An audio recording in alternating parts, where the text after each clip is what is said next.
ವೀಕ್ಷಕರೇ, ನ್ಯಾಷನಲ್ ಟಿವಿಗೆ ಸ್ವಾಗತ. ನಾನು ತ್ರಿಷಾ ರಮೇಶ್. ಕರ್ನಾಟಕದಲ್ಲಿ ಕನ್ನಡ ಮಾತಾಡುವಂತಿಲ್ವಾ? ಇಂಥದ್ದೊಂದು ಪ್ರಶ್ನೆ ಮೂಡಿಸುವಂತ ಘಟನೆ ಆನೇಕಲ್ ತಾಲೂಕಿನ ಬನ್ನೇರುಘಟ್ಟೆ ರಸ್ತೆ ಸಮೀಪದ ಕಲ್ಕೆರೆ ಬಳಿ ಇರುವಂತಹ ಪ್ರತಿಷ್ಠಿತ ಕಾಲೇಜಿನ ಹಾಸ್ಟೆಲ್ನಲ್ಲಿ ನಡೆದಿದೆ. ಹಾಸ್ಟೆಲ್ ವಾರ್ಡನ್ ಒಬ್ರು ಕನ್ನಡ ಮಾತಾಡಬೇಡಿ ಎಂದು ವಿದ್ಯಾರ್ಥಿಗಳಿಗೆ ಧಮಕಿ ಹಾಕಿದ್ದಾರೆ ಎಂಬ ಆರೋಪ ಕೇಳಿ ಬಂದಿದೆ.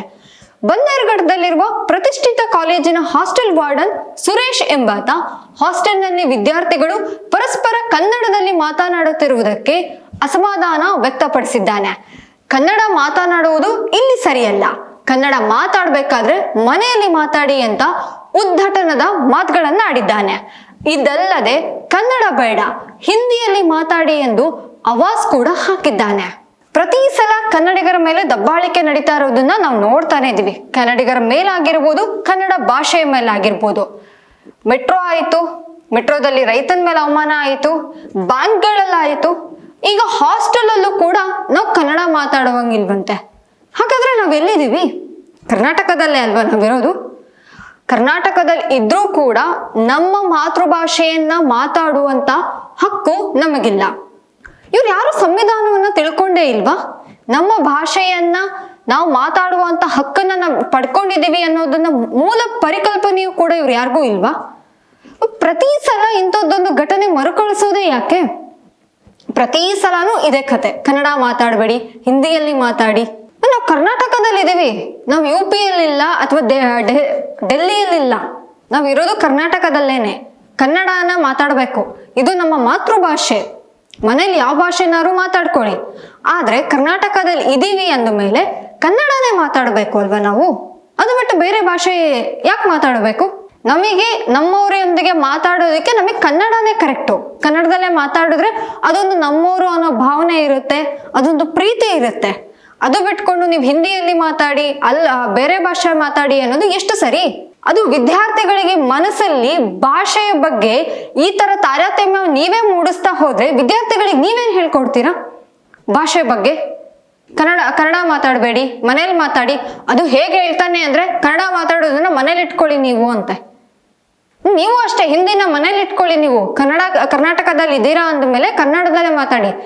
ನೀವೆಲ್ಲಿದ್ದೀರೋ ನಿಮ್ಮ ಮೂಲ ಭಾಷೆಯನ್ನ ನಿಮ್ಮ ಮನೇಲಿ ಇಟ್ಕೊಳ್ಳಿ. ಅದು ಬಿಟ್ಕೊಂಡು ಬೇರೆಯವ್ರ ಮೇಲೆ ಹಿಂದಿ ಹೇರಿಕೆಯನ್ನ ಯಾಕೆ ಮಾಡ್ತಾ ಇದ್ದೀರಾ? ಇವತ್ತು ಹಿಂದಿ ಹೇರಿಕೆ ಅನ್ನೋದು ಇವತ್ತು ಒಂದಿನದ ಘಟನೆ ಅಲ್ಲ. ಈ ಹಿಂದೆಯಿಂದನೂ ಹಿಂದಿ ಹೇರಿಕೆ ನಮ್ಮ ಮೇಲೆ, ಕನ್ನಡಿಗರ ಮೇಲೆ ಆಗ್ತಾನೇ ಇದೆ. ಹೌದು, ಬೆಂಗಳೂರಲ್ಲಿ ಇಲ್ಲಿ ಎಲ್ಲಾ ಭಾಷೆಯವರು ಇದ್ದಾರೆ, ಎಲ್ಲಾ ರಾಜ್ಯದವರು ಇದ್ದಾರೆ, ಎಲ್ಲರೂ ಕೂಡ ಇದ್ದಾರೆ. ಬೆಂಗಳೂರು ಎಲ್ಲರನ್ನು ಆಹ್ವಾನಿಸ್ಕೊಂಡಿದೆ. ಹಂಗಂದು ಮಾತ್ರಕ್ಕೆ ನಮ್ಮ ಮಾತೃಭಾಷೆಯನ್ನ ಬಿಟ್ಟು ಬದುಕೋದು ಎಷ್ಟು ಸರಿ? ಒಂದ್ ಮಾತು ಹೇಳ್ತೀನಿ, ನಮ್ಮ ಮಾತೃಭಾಷೆಯನ್ನ ಬಿಟ್ಟು ನಾವು ಬೇರೆ ಭಾಷೆ ಮಾತಾಡಕ್ ಶುರು ಮಾಡಿದ್ರೆ ನಮ್ಮ ತನವನ್ನೇ ನಾವು ಬಿಟ್ಕೊಟ್ಟ ಹಾಗೆ. ನಮ್ಮಲ್ಲಿ ಒಂದು ಮಾತಿದೆ, ಹೆತ್ತ ತಾಯಿಗೆ ಅವಮಾನ ಮಾಡೋದು ಒಂದೇ, ಮಾತೃಭಾಷೆಗೆ ಅವಮಾನ ಮಾಡೋದು ಒಂದೇ. ಅಂದ್ರೆ ಹೆತ್ತ ತಾಯಿಗೆ ನಾವು ಎಷ್ಟು ಪವಿತ್ರತೆಯನ್ನ ಕೊಡ್ತೀವಿ, ಎಷ್ಟು ಗೌರವವನ್ನ ಕೊಡ್ತೀವಿ, ಎಷ್ಟು ಪ್ರೀತಿ ಮಾಡ್ತೀವೋ ಅಷ್ಟೇ ಪ್ರೀತಿಯನ್ನ ಕನ್ನಡಿಗರು ನಮ್ಮ ಮಾತೃಭಾಷೆಗೆ ಮಾಡ್ತಾರೆ, ನಮ್ಮ ಕನ್ನಡ ಭಾಷೆಗೆ ಕೊಡ್ತಾರೆ. ಕನ್ನಡ ಭಾಷೆಗೆ ತನ್ನದೇ ಆದಂತ ಇತಿಹಾಸವನ್ನ ಹೊಂದಿದೆ. ಯಾಕೆ ಇವತ್ತು ಯಾರು ಕನ್ನಡಿಗರು ಕನ್ನಡ ಭಾಷೆಯಲ್ಲಿ ಸಾಧನೆ ಮಾಡೇ ಇಲ್ವಾ? 8 ಜ್ಞಾನಪೀಠ ಪ್ರಶಸ್ತಿ ಹೇಗ್ರಿ ಬಂತು ಕನ್ನಡಕ್ಕೆ? 3 ಭಾರತ ರತ್ನ ಪ್ರಶಸ್ತಿ ಕನ್ನಡಿಗರಿಗೆ ಹೇಗ್ ಸಿಕ್ತು? ಹಾಗಾದ್ರೆ ಅವ್ರು ಯಾರು ಕನ್ನಡಿಗರ ಅಲ್ವಾ? ಅವರೆಲ್ಲ ಕರ್ನಾಟಕದಲ್ಲಿ ಸಾಧನೆನೇ ಮಾಡಿಲ್ವಾ? ಕೊಡ್ತಾ ಹೋದ್ರೆ ಉದಾಹರಣೆಗಳು ಸಾಕಷ್ಟಿದಾವೆ. ಇವತ್ತು IAS IPS ಎಕ್ಸಾಮ್ಗಳನ್ನು ಕೂಡ ನಮಗೆ ಬರೆಯೋದಕ್ಕೆ ಅವಕಾಶ ಇದೆ ಕನ್ನಡದಲ್ಲಿ. ಇಂತೆಂಥ ಕೇಂದ್ರ ಸರ್ಕಾರದ ಹುದ್ದೆಗಳಿಗೂ ನಾವು ಅವಕಾಶ ಇದೆ ಕನ್ನಡದಲ್ಲಿ ಬರೆಯೋದಕ್ಕೆ. ಅಂದಮೇಲೆ ನಾವು ಕನ್ನಡ ಮಾತಾಡೋದಕ್ಕೆ ನಿಮ್ಮ ಅಪ್ಪಣೆ ಯಾಕೆ ತಗೋಬೇಕು? ನಿಮ್ಮ ಹತ್ರ ಯಾಕೆ ಪರ್ಮಿಷನ್ ತಗೋಬೇಕು? ನಾವು ನಮ್ಮ ಭಾಷೆ ಅದು, ನಾವು ಧೈರ್ಯವಾಗಿ ಮಾತಾಡ್ತೀವಿ. ನಮಗೆ ಕನ್ನಡದಲ್ಲಿ ಮಾತಾಡೋದ್ರೇನೆ ಖುಷಿ ಆಗೋದು. ಕನ್ನಡವನ್ನ ನಾವು ಆರಾಧಿಸ್ತೀವಿ, ಬೆಳೆಸ್ತೀವಿ. ಅಂದ್ಮೇಲೆ ನಿಮ್ಮ ಹತ್ರ ಯಾವ ದೊಡ್ಡ ನಾಯಕನ ಅಪ್ಪಣೆ ಬೇಕು ನಾವು ಕನ್ನಡ ಮಾತಾಡೋದಕ್ಕೆ? ಅದಕ್ಕೆ ನಾವೇನ್ ಬೇರೆ ರಾಜ್ಯದಲ್ಲಿಲ್ಲ, ನಾವಿರೋದು ಕರ್ನಾಟಕದಲ್ಲಿ. ಇಲ್ಲಿಯ ಭಾಷೆನೇ ಕನ್ನಡ. ಎಲ್ಲಾ ರಾಜ್ಯಕ್ಕೂ ಅವ್ರವ್ರದೇ ಒಂದು ಭಾಷೆ ಇದೆ ಅಂದಮೇಲೆ ಕರ್ನಾಟಕಕ್ಕೂ ಕನ್ನಡ ಭಾಷೆ ಇದೆ ಅಂದಮೇಲೆ ನಾವು ಕನ್ನಡನೇ ಮಾತಾಡೋದು. ಯಾಕೆ ಸಂವಿಧಾನದಲ್ಲಿ 22 ಭಾಷೆಗಳಲ್ಲಿ ಏನಿದೆ ಸಂವಿಧಾನದಲ್ಲಿ, ಅದರಲ್ಲಿ ಕೂಡ ಕನ್ನಡ ಕೂಡ ಒಂದು ಭಾಷೆಯನ್ನ ಉಲ್ಲಂಘನೆ ಮಾಡಿದ್ದಾರೆ. ಕನ್ನಡ ಕೂಡ ಒಂದು ಭಾಷೆ ಅಂತ ಹೇಳಿ. ಇಷ್ಟೆಲ್ಲ ಇದು ಮೇಲೂ ಕೂಡ ನಮ್ಮ ಮೇಲೆ ಯಾಕೆ ಪ್ರತಿ ಸಲನು ಹೊರಗಡೆಯಿಂದ ಬಂದವರು ಹಿಂದಿ ಹೇರಿಕೆಯನ್ನ ಮಾಡ್ತಾರೆ? ಇದಕ್ಕೆ ಯಾರನ್ನೂ ಕೇಳೋರು ಇಲ್ವಾ? ಅಧಿಕಾರಿಗಳು ಯಾರನ್ನು ಕೇಳ್ತಾ ಇಲ್ವಾ? ಯಾರು ಪ್ರಶ್ನೆ ಮಾಡ್ತಾ ಇಲ್ವಾ? ಇದೇನ್ ಮೊದ್ಲಲ್ಲ. ಈಗ ಎಲ್ಲಿಂದ ನಾವು ಕರ್ಕೊ ಬರ್ತೀರಾ, ಇವತ್ತು ಬ್ಯಾಂಕ್ಗಳಿಗೆ ಹೋದ್ರೆ ಅಂತೂ ಅದೇ ಕತೆ. ಎಲ್ಲಿಂದಾನೋ ಎಲ್ಲೆಲ್ಲೋ ಇರ್ತಾರೆ, ಹಳ್ಳಿಯಿಂದ ಬಂದಿರ್ತಾರೆ. ಅವ್ರಿಗೆಲ್ರಿ ಹಿಂದಿ ಭಾಷೆ ಬರ್ಬೇಕು. ಹೌದು, ನಾವು ವಿದ್ಯಾವಂತರು, ನಾವು ಮಾತಾಡ್ತೀವಿ. ನಾವ್ ಯಾಕಂದ್ರೆ ಕನ್ನಡ, ಇಂಗ್ಲಿಷು, ಹಿಂದಿ ಭಾಷೆಗಳಾಗಿ ನಾವು ಓದಿರ್ತೀವಿ, ನಾವು ಮಾತಾಡ್ತೀವಿ. ವಯಸ್ಸಾಗಿರುವಂತವ್ರಿಗೆ ಎಲ್ಲಿಂದ ಬರುತ್ತೆ ಹಿಂದಿ ಭಾಷೆ ಮಾತಾಡೋದಕ್ಕೆ? ಇಲ್ಲಿರೋರಿಗೆ ನೀವು ಉದ್ಯೋಗವನ್ನ ಕೊಡ್ತಾ ಇಲ್ಲ. ಆ ಹಳ್ಳಿ ಕಡೆ ಟ್ರಾನ್ಸ್ಫರ್ ಮಾಡ್ಬಿಡ್ತೀರಾ ಹಿಂದಿ ಮಾತಾಡೋರಿಗೆ, ಅವರಿಗೂ ಕನ್ನಡ ಬರೋದೇ ಇಲ್ಲ. ಮೊದಲು ಬೇರೆ ರಾಜ್ಯದಿಂದ ನೀವು ಕರ್ಕೊಬಂದು ಹುದ್ದೆಗೆ ಸೇರಿಸ್ತೀರಾ ಅಂದ್ರೆ ಕನ್ನಡ ಭಾಷೆಯನ್ನು ಕೂಡ ಕಳಿಸಿ.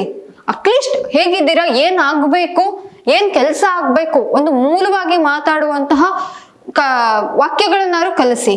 ಏನ್ ಕೆಲಸ ಆಗ್ಬೇಕು, ಏನ್ ಆಗ್ಬೇಕು ನಮ್ಮಿಂದ, ಅದು ಬರಲ್ಲ. ಅವರೇ ಹಿಂದಿಲ್ ಮಾತಾಡಿ ನೀವು ಅಂತಾರೆ. ಕರ್ನಾಟಕಕ್ಕೆ ಬಂದು ನಮಗೆ ಹಿಂದಿಲ್ ಮಾತಾಡಿ ಅನ್ನೋಂಥ ವಿಪರ್ಯಾಸ ಬಂದಿದೆ. ನಾವು ಕೂಡ ಹಿಂದಿಲ್ ಮಾತಾಡ್ಬೇಕಾಗಿದೆ. ಅವ್ರಿಗೆ ಯಾವ ಭಾಷೆ, ಹಿಂದಿ ಅಂತಲ್ಲ, ತಮಿಳು ಇರ್ಬೋದು, ತೆಲುಗು ಇರ್ಬೋದು, ನಾವು ಅವ್ರ ಭಾಷೆ ಮಾತಾಡ್ತಾ ಇದೀವಿ. ಒಂದ್ ಸೆಕೆಂಡ್ ಇಲ್ಲಿ ನೋಡಿದಾಗ ನಾವು ಕರ್ನಾಟಕದಲ್ಲೇ ಇದೇವಾ ಅಂತ ಅನ್ಸೋಕ್ ಶುರು ಆಗುತ್ತೆ. ಇದೆಲ್ಲ ಯಾವಾಗ ಕಮ್ಮಿ ಆಗುತ್ತೆ, ಅಥವಾ ಇದು ಕಮ್ಮಿ ಆಗುತ್ತೋ, ಅಥವಾ ನಮ್ಮ ಮೇಲೇನೆ ಹಿಂದಿ ಹೇರಿಕೆ ನಡೀತಾ ಇದು ಕರ್ನಾಟಕ ಹೋಗಿ ಇನ್ಯಾವುದೋ ಬೇರೆ ರಾಜ್ಯ ಆಗುತ್ತೋ ಗೊತ್ತಿಲ್ಲ. ಇದು ಇವತ್ತು ಬರೀ ಕಾಲೇಜ್ಗಳಲ್ಲೂ ಅಷ್ಟೇ.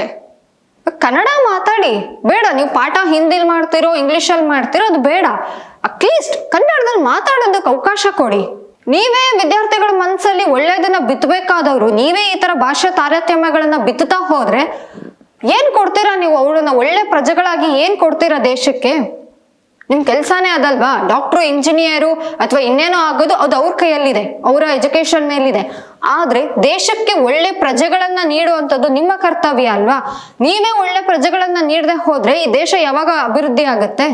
ನೀವೇ ಈ ತರ ಹಿಂದಿ ಮಾತಾಡಿ, ಕನ್ನಡ ಮನೇಲಿ ಮಾತಾಡ್ಕೊಳ್ಳಿ ಅಂತ ಹೋದ್ರೆ ಮಕ್ಕಳ ಮನ್ಸಲ್ಲಿ ಇನ್ನೇನ್ ಬಿತ್ತುತ್ತಾ ಇದ್ದೀರಾ ನೀವು? ಮಕ್ಕಳ ಮನ್ಸಲ್ಲಿ ಇನ್ನೇನ್ ಬೆಳೆಯುತ್ತೆ ಹೇಳಿ?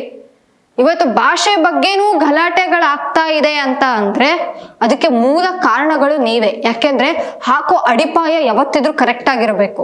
ನೀವೇ ಅಡಿಪಾಯವನ್ನ ಕರೆಕ್ಟಾಗಿ ಹಾಕಿಲ್ಲ ಅಂದಾಗ ಈ ತರ ಘಟನೆಗಳು ಸಾಕಷ್ಟು ನಡೀತಾ ಇರುತ್ತೆ. ಇವತ್ತು ಕನ್ನಡ ಮಾತಾಡಬೇಡಿ ಅಂತ ಹೇಳಿದೀರಾ, ಅವ್ನು ಇನ್ನೊಬ್ರೇ ಹೇಳ್ತಾರೆ, ಅವ್ರು ಇನ್ನೊಂದಷ್ಟು ಜನಕ್ಕೆ ಹೇಳಕ್ ಹೋಗ್ತಾರೆ. ಆಗ ಎಲ್ಲಿ ಭಾಷೆಯನ್ನ ಬೆಳೆಸುವಂಥದ್ದು, ಭಾಷೆಯನ್ನ ಉಳಿಸುವಂತ ಕರ್ತವ್ಯ ಎಲ್ಲಿ ನಡೆಯುತ್ತೆ? ಮೊದಲು ಆ ಕೆಲಸ ಮಾಡಿ, ನಮ್ಮ ಭಾಷೆಯ ಮೇಲೆ ಗೌರವವನ್ನ ಕೊಡಿ. ಆಗ ತನ್ನನ್ನು ತಾನಾಗೆ ಎಲ್ಲಾನು ಆಗುತ್ತೆ. ನೀವೇ ಭಾಷೆಗೆ ಗೌರವ ಕೊಡದೇ ಇದ್ರೆ ಮಕ್ಕಳು ಇನ್ನೇನ್ ಕಲಿತಾರೆ? ಫಸ್ಟ್ ನೀವು ಕರೆಕ್ಟ್ ಆಗಿ, ಆಮೇಲೆ ಮಕ್ಕಳನ್ನ ಕರೆಕ್ಟ್ ದಾರಿಗೆ ತನ್ನಿ. ನೀವೇ ಈ ತರ ಇದ್ರೆ ಇದೇನ್ ಮೊದಲ ಸಲ ಅಲ್ಲ. ಈ ತರ ಘಟನೆಗಳು ನಮ್ಮ ಬೆಂಗಳೂರಲ್ಲಿ ಆಗಿರ್ಬೋದು ಅಥವಾ ರಾಜ್ಯದ ಬೇರೆ ಬೇರೆ ಭಾಗದಲ್ಲಿ ನಡೀತಾ ಇರ್ಬೋದು. ಪ್ರತಿ ಸಲಾನು ಇದೇ ಗಲಾಟೆ. ಕನ್ನಡ ಮಾತಾಡಬೇಡಿ, ಹಿಂದಿ ಮಾತಾಡಿ, ಹಿಂದಿಯಲ್ಲಿ ಮಾತಾಡಿ. ಅಲ್ಲ, ನಾವೆಲ್ಲ ಎಲ್ಲಿ ಇದೀವಿ? ಫಸ್ಟ್ ಆಫ್ ಆಲ್ ನಾವ್ ಎಲ್ಲಿ ಇದೀವಿ? ನಾವು ಕರ್ನಾಟಕದಲ್ಲೇ ಅಲ್ವಾ ನಾವಿರೋದು? ಅಂದ ಮೇಲೆ ನಮ್ಮ ಭಾಷೆಯನ್ನ ಮಾತಾಡೋದಕ್ಕೆ ಭಯಭೀತರನ್ನಾಗಿ ಯಾಕೆ ಮಾಡ್ತಾ ಇದ್ದೀರಾ? ನಮಗೆ ಒಂದೊಂದ್ ಸೆಕೆಂಡ್ ನಮಗೆ ಅದು ಹೆಂಗ್ ಅನ್ಸುತ್ತೆ ಅಂದ್ರೆ, ಅವ್ರು ಹಿಂದಿಲ್ ಮಾತಾಡಿ ಅಂದ ತಕ್ಷಣ ಹಿಂದಿ ಬರ್ದಿದ್ದಾಗ ನಮಗೆ ಅಯ್ಯೋ ಇದೊಂದು ಭಾಷೆ ಬರ್ತಾ ಇಲ್ವಲ್ಲ ನಮ್ಗೆ, ಆ ಮುಜುಗರವನ್ನ ಯಾಕೆ ತರ್ತಾ ಇದ್ದೀರಾ? ಆ ಮುಜುಗರವನ್ನ ಯಾಕೆ ಮನ್ಸಲ್ಲಿ ಉಂಟು ಮಾಡ್ತಾ ಇದ್ದೀರಾ ನೀವು? ನಿಜವಾಗ್ಲೂ ಎಷ್ಟೋ ಜನಕ್ಕೆ ಇದು ಮುಜುಗರ ಆಗುತ್ತೆ. ಯಾಕೆ ಅಂದ್ರೆ ಅಯ್ಯೋ ಇದೊಂದು ಭಾಷೆ ಬರಲ್ವಲ್ಲ, ಹೆಂಗ್ ಇವ್ರ ಹತ್ರ ಮಾತಾಡ್ಲಿ ನಾನು, ಇವ್ರು ಇಷ್ಟು ಚೆನ್ನಾಗಿ ಮಾತಾಡ್ತಾರಲ್ವಾ ಅಂತ.